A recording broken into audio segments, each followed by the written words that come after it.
This stand is a really nice example of, for Wisconsin, what's called a climax maple basswood forest.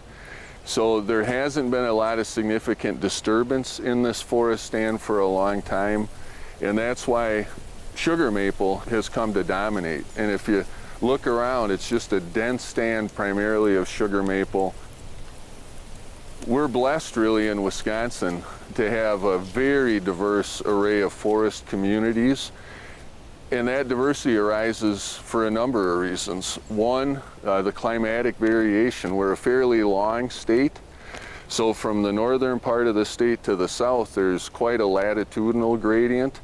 And in northern Wisconsin, winters are very harsh, long winters, relatively short summers. In the southern part of the state, we've still got hard winters, but shorter winters, warmer summers. So that climatic variability leads to a lot of diversity in terms of the forest types. Northern Wisconsin, you've got your large pine forests, etc. Down here, it's more central and northern hardwoods forests.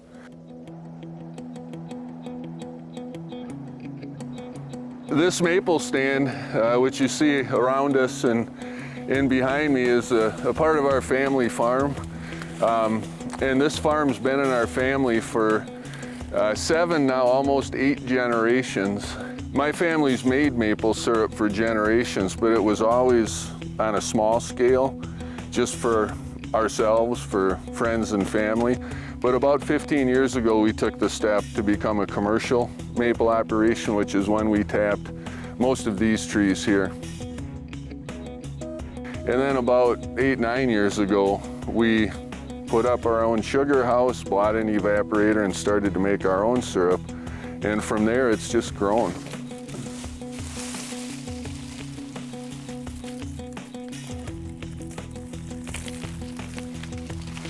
To make maple syrup, you first of all need maple trees. Then you also need the appropriate weather conditions to produce the sap flow. And every year in the spring, when the temperatures start to get above the freezing point during the day and then they freeze again at night, that produces positive pressure in the trees. And if you drill a tap hole, it will force the sap out. And that's really what drives maple production, is that freeze-thaw cycle and the sap flow that we take advantage of with our sap lines, producing the maple syrup as a result. There are guidelines for maple producers to follow when they're tapping maple trees. When you tap a tree, there is a fungus, it's called a stain fungus, that enters that hole, and the tree will defend itself by sealing off the cells around that tap hole. So usually 3 inches side to side and 6 to 8 inches up and down. That wood then will be sealed off by the tree and it won't conduct sap. So the next year when you tap, you want to move at least 4 to 6 inches to the side, and you do that year after year. And so you're always tapping fresh wood, and by the time you get all the way around, the tree has grown. So again, you're tapping fresh wood as you move around the tree. But because of that, you never want to tap a maple tree that's less than 10 inches in diameter.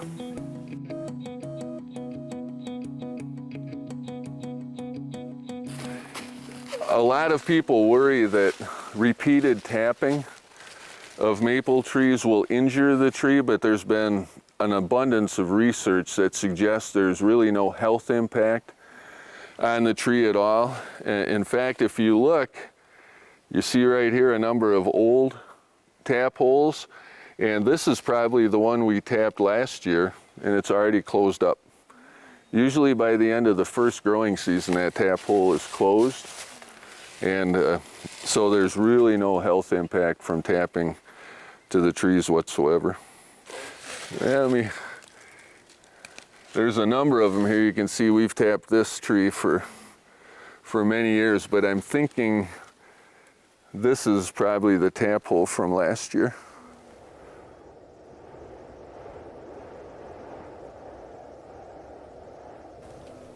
So I was taught that before you take anything from the forest, whether it be trees, you're gathering herbs, plants, for whatever reason, you always make an offering. We have this is our whole chunk tobacco here. Similar to commercial tobacco, like in cigarettes, but we grow this and we harvest this ourselves.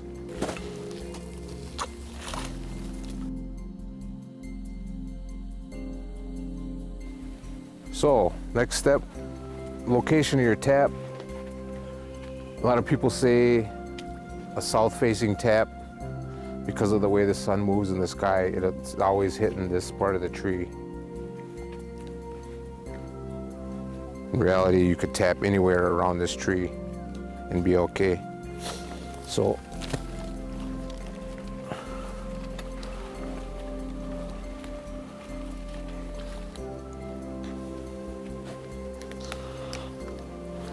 it would come in a little angle up.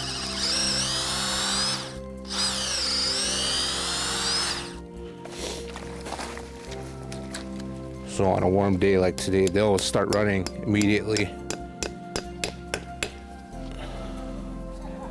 So there's pressure in the tree that pushes the sap up to the buds to form leaves in the daytime, and when it cools down, they come back down into the roots.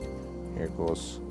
You want 40-degree days, sunny, below freezing at night for a good run.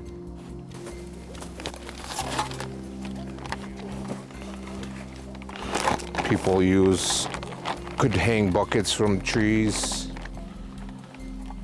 These are relatively new. I like them. Keeps all the rainwater, the snow, sticks, most of the bugs from collecting inside the bag.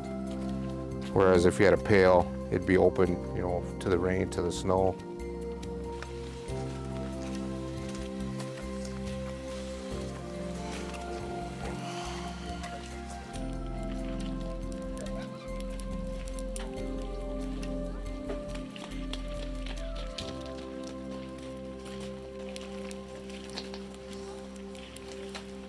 What we have here is more traditional method for boiling. I gathered these, you would use whatever you have nearby. These are maple. I cut them yesterday, and just suspended kettle. We have sap boiling inside the kettle now.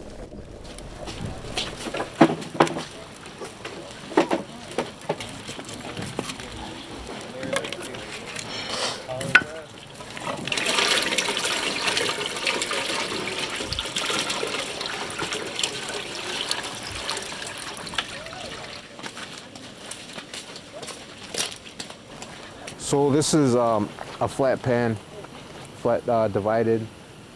You lost a lot of heat out the sides. And here it's controlled to, coming out this end. The other end is open. And what we have here is a warming pan that feeds warm sap into this pan. And as the boil goes on, the gradient changes. And the sap will push, there's holes at each end of this. The sap will push the syrup all the way down to the other end, the last one. So 219 degrees is considered syrup, or close to it, depending on pressure in the air and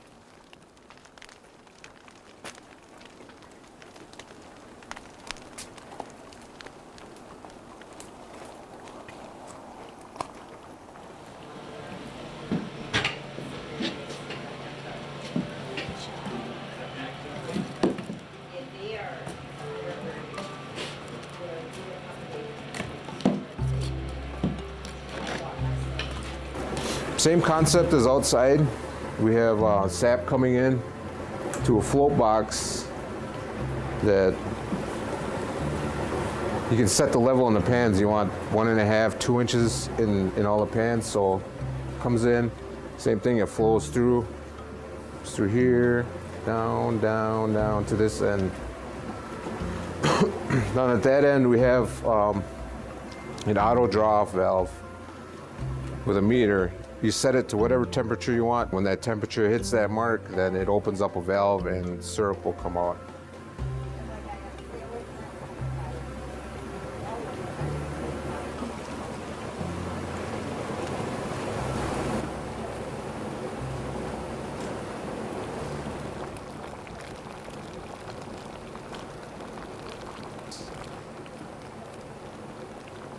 Actually, I was born about 3 miles from here. Been around the area ever since.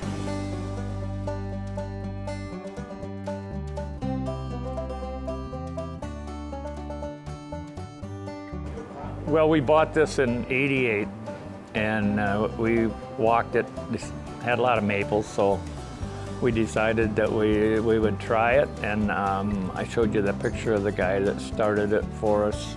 We helped him when we were teenagers. So then we went and got him, and he brought some of his stuff back, and we started. But when we started, we were outside and on the ground.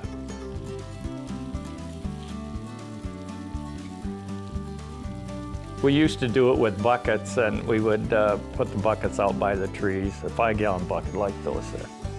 Yeah, we were all working, so we would come down probably on the weekend and run it all into the tanks and stuff. But then we decided to go with the pipeline, so we got all the tubing and put up all the trees on pipeline. We used to tap a lot more trees. Probably another 50 or 60 trees and more than what we do now.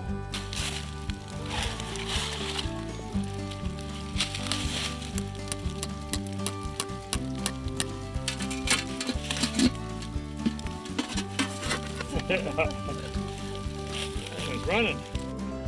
Well, all the trees are hooked to one line, and they go to a tank like we have out there, so all we have to do is go get the sap out of the tank and bring it up here and cook it.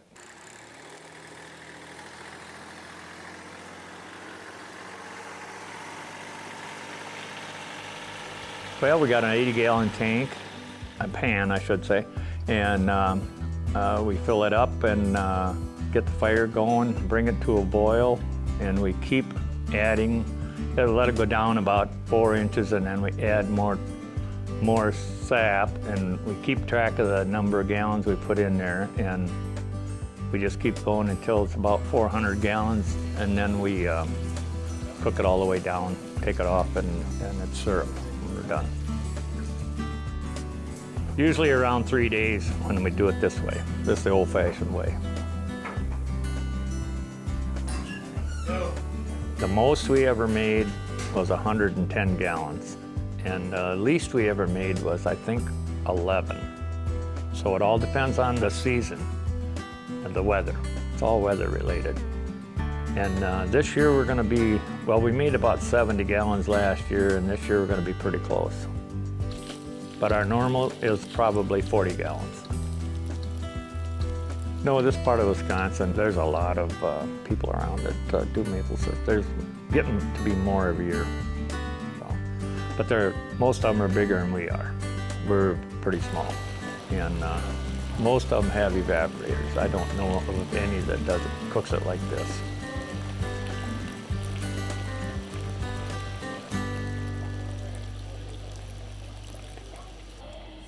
Bricks is called, that's the way they measure the sugar content. And to be legal, it's got to be 66 to 69. So we're perfect on that.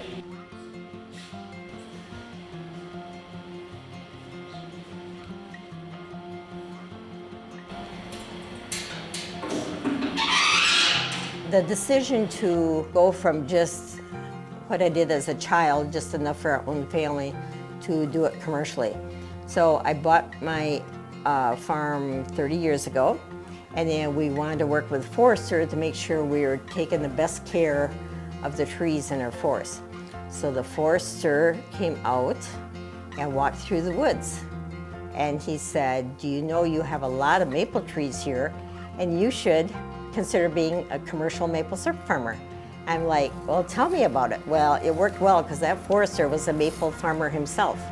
So he inspired me to not only become a commercial maple farmer myself, but also to help other people be able to learn how to tap their trees and make syrup. Compared to in Canada, there's lots of groves of maple trees. They took the wheat fields and they turned them into row after row after row of hard maples. So our forests here in Wisconsin are all natural, and it's more healthy to have a mixture of different species of trees instead of all maples. Not as efficient, it's harder, more work for us, but it's better for the forest. So we have a lot of different ones. The only ones we tap would be the sugar maple, hard maple it's called sometimes. The sugar maple is the only one we tap.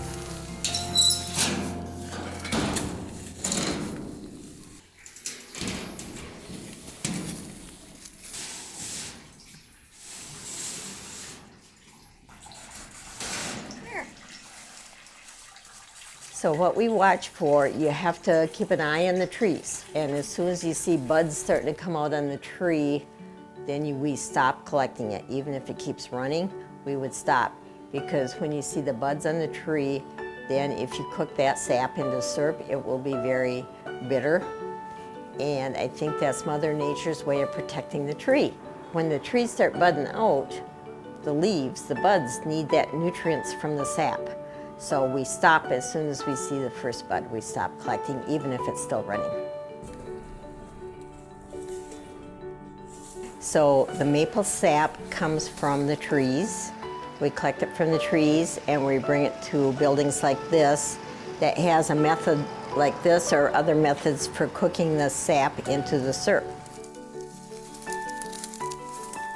So the way we know that the maple sap is fully cooked down far enough to be 66% bricks sugar content, is to look at a thermometer.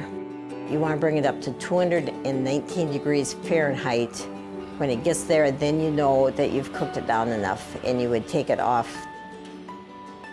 So once it's all done cooking in the equipment here, then we take it to the maple plant where it's bottled. So the bottling process is we have to bring it up to 200 degrees and then we filter it and then we fill whatever size bottles that the customer has ordered and then we ship it out to the customer.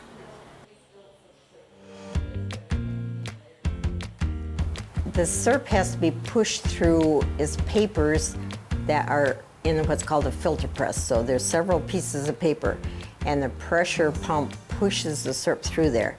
So any of the sediment that's in the syrup when it comes off the farm, sometimes it has some things floating in it, so we push it through there to filter it to make sure the syrup is perfectly clear before it gets put into the bottle and sold to the customer. We also have to do quality checks.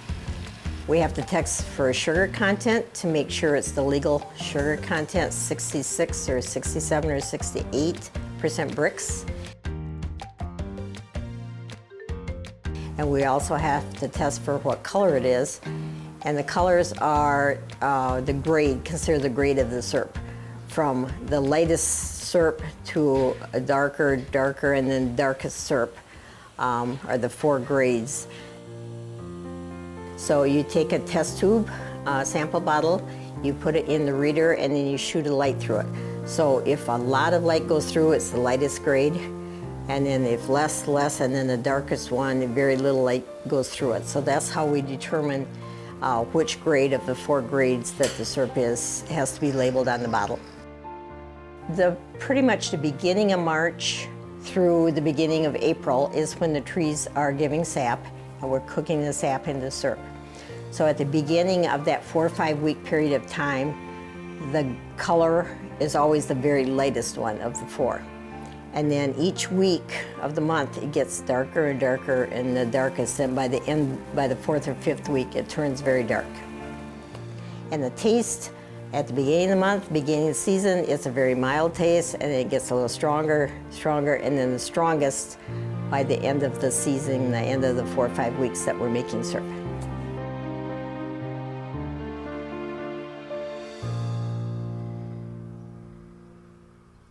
When I was a child, we would go to church functions, and if this one family was there, the dad would always have this signature drink. And it was homemade root beer that he made in a garbage can.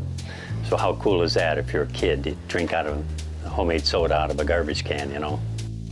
2011, I decided, well, I gotta have a signature beverage. 2 years later, I just started picking flowers. Anything that smelled good and I knew was edible, I would make a soda out of it.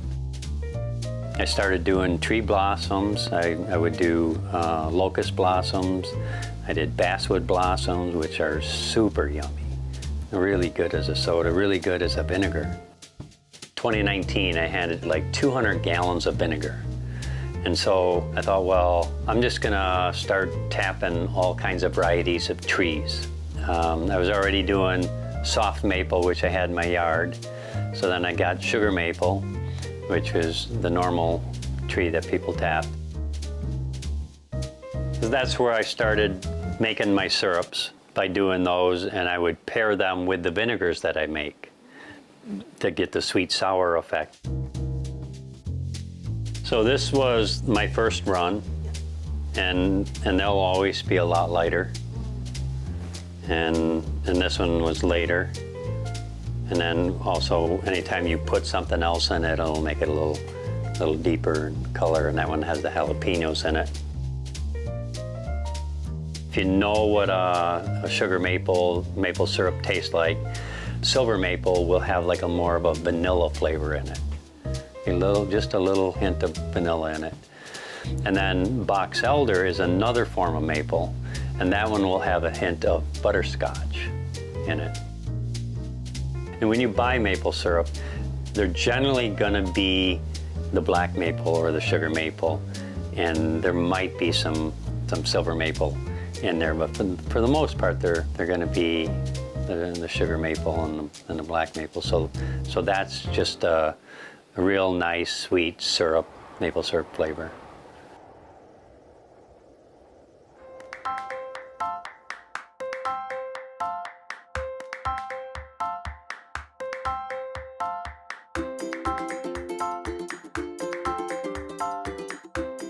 Maple syrup has always been a part of my diet. You know, being able to connect with people, specifically in the springtime after winter. Winter gets a little lean around here. In Native American traditions, winter was a time of storytelling. So it's where we develop that sense of community. In the spring, the maple season always signified for my family the opportunity to go back into the world with a purpose. We need to collect that sap from the trees. We need to be outside cooking this down. We need a community because the cook down takes so long. But the results are amazing. So yeah, maple syrup has always been a part of my family's tradition.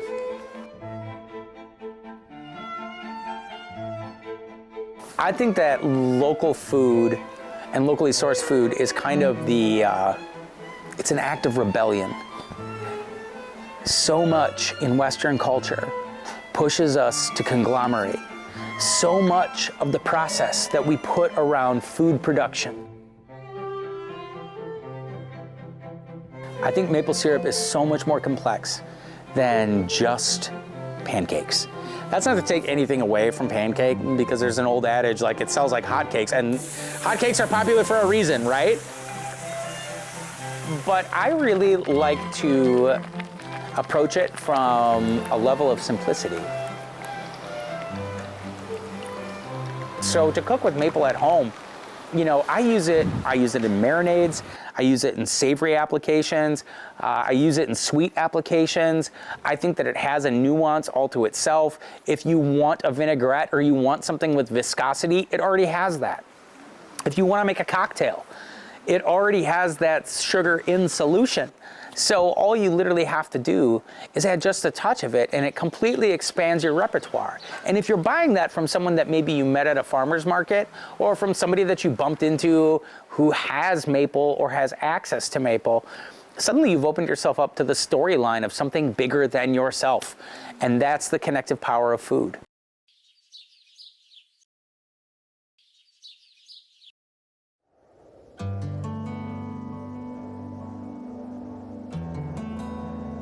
Gather a lot of our food resources are from the forest. Our sugar source there is the maple, and food sources come from the river. Part of it, the rivers, the fish and the turtles, and from the forest we get the game, we get the deer and the buffalo and elk. But those are things that we gather from the forest. But we're nomadic. We gather food here, And in the summertime, we'll go down to La Crosse and we'll fish. And in the fall, they'll come back here and they'll gather cranberries and blueberries. The maple tree actually, maple saplings, you know, up to maybe a baseball size, would be bent, driven into the ground and bent, you know, to build a frame for these houses, covered with cattail reed mats or bark from the elm tree. All these things came from the forest. You go out there and you could survive. You build a house, build yourself a house. There's meat, there's wild edibles, there's medicines are out there. Everything was out there for us. I've never sold a drop of syrup, never. I've traded, you know, you trade. You visit some of our northern tribes, you trade for fish or wild rice or whatever they have that we need. I think the value in maple syrup is more cultural. A lot of what we do with growing our corn, there's a purpose for it. And a lot of it is for our ceremonies. And so sometimes it's difficult with trying to explain to either our elders or our tribal members in the different villages that we want to make money, or it's more meaning to it rather than putting a value on it. Yeah. From sap, straight out of the tree, the sap can be used to cook with, you know, instead of water, use sap for teas.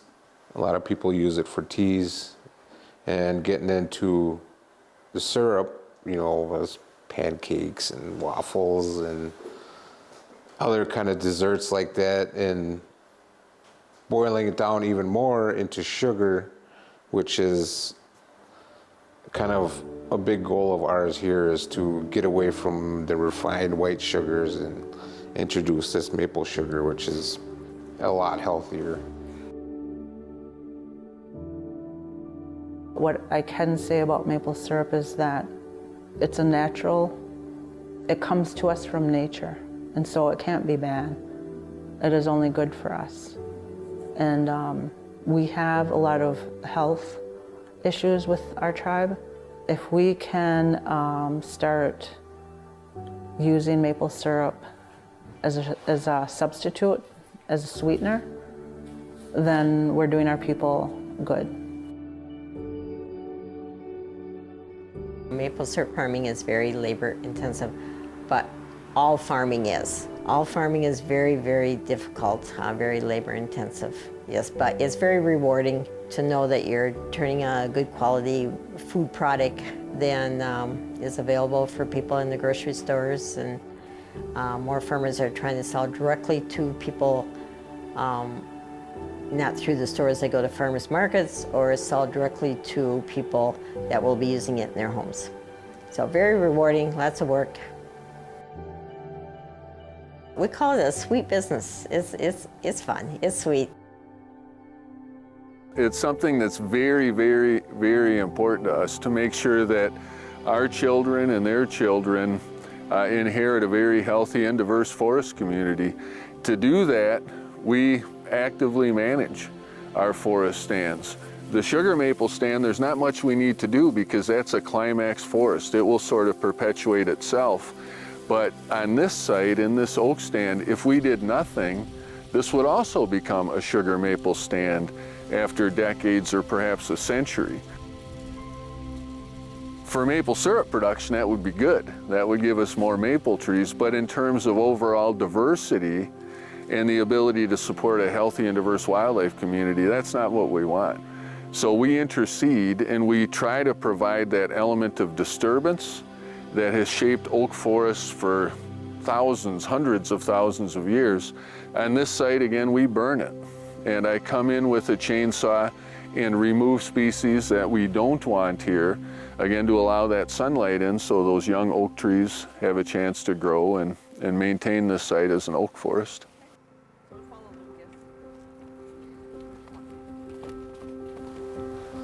Our youth services division last year tapped in 2, 3, 4 different areas. So each community has their own youth services division where the kids will get together after school or whenever. But last year they all went out on their own, tapped their trees. A few of them tapped the wrong trees, but we got them all straightened out. But it's, you know, kids are taking an interest in it, and when they come back this year helping out, they know what to do. They know they got to go get wood. You know, they're getting the process down, and that's pretty cool to see, because I see myself out there and those little kids. You know, I was that age, running around spilling buckets.